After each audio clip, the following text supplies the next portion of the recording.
Hi guys, it's Inam4 here with the Samsung Galaxy S4, and I'm going to show you how easy it is to root your handset. But before we get into it, I just want to point out that neither myself, Samsung or Google take any responsibility for anything that may go wrong during this process, or if you totally brick your device. And with that being said, this will void any warranty that you've got on your handset. And I'll just show you what I'm running before we get into it. So go to Menu, Settings, More, and then About Device, and you can see there the model number there is GTI9505, Android version is Jelly Bean 4.2.2, and the baseband version is ending in MDM. Incidentally, the motor chopper method of rooting your device doesn't work with the MDM baseband versions, so this is going to be using Odin. So what we'll do, links will be in the description of what you need. So you're going to need to download Odin and the CF root file. As I say, links will be in the description. So what you need to do before you turn off your device is go to Menu, Settings, More, make sure Developer Options is there. If it's not,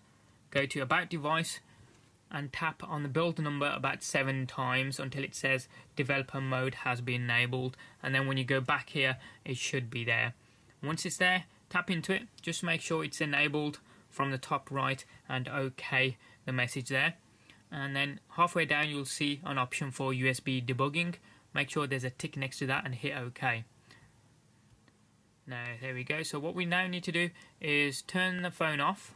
I'm just going to power it off there, and then once it turns off we'll go into download mode, which is home button, power button and the volume down button simultaneously until the device switches on, and that will get us into download mode. So here we go, 3, 2, 1, go.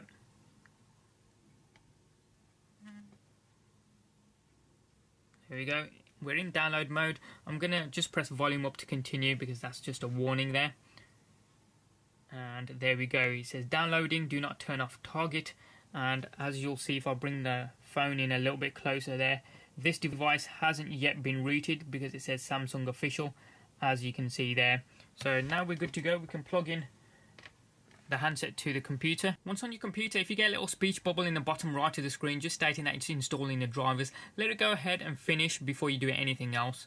And incidentally, if your computer doesn't recognize the fact that your phone's connected at all, I'd recommend that you try a different USB cable, maybe a different port, a USB port on the back of the computer maybe. If that fails, remove all the Samsung drivers on the machine and download and install them freshly from the Samsung website. I'll try and leave a link in the description to those drivers as well. Once you've got the drivers installed and the phone is being picked up by your computer, you need to download the CF auto root file. Again, as I say, link will be in the description down below, and this does void the warranty. So I'm going to double click it. Should open up with the WinZip here, and I'm going to do a 1 click on zip so it extracts everything and then displays it. And just to keep it a little bit cleaner on the screen, I'm going to drag the file here that's just extracted. So this is the file that we initially downloaded. It's been extracted into this one, so I double click that, opens up this window here. Now take note, you'll have 2 types of files in here. You'll have the .tar.md5 file, that's the core of the system that we're going to need, that's the file that we're going to flash. And the other one's Odin. So I'm going to right click on Odin, run as administrator. That displays the Odin window here. Incidentally, if you don't get the yellow symbol there, that means your device is not being picked up by Odin. So as I say, remove the cable, try a different cable, a different port, and the drivers until you get a yellow communication signal there. So next up, go to PDA.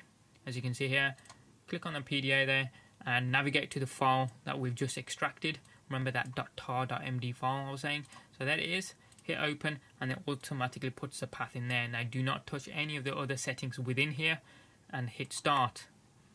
And then it should start downloading the firmware to the device, as you can see. Just let it do its thing. It's finished Odin and it says a green pass, so we're done on the computer. We'll let the phone reboot and let it do its thing. So it's done its thing and it's rebooting again. Again, we'll just be patient, let it do its thing again. There we go. So it's gone into a lock screen here, so I'm going to swipe to go in, and we don't need the cable anymore, so we'll just unplug it. And you can see it's already connected up to my Wi-Fi, and there's an update already there. So, oh, it's already updated the super user application that it's just installed. So let's see if there's any mention of any binaries that need to be updated, because sometimes they need to be updated before you can do anything. And I can't see any options there at all.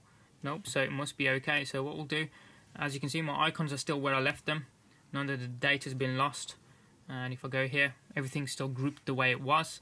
What we'll now do is go to the Play Store, download a root checker application, and it's a free one, doesn't cost anything at all. So we'll just hit open there. Looks like I've already got it installed. So verify root access, and yes, there we go. So it says we'll grant it access.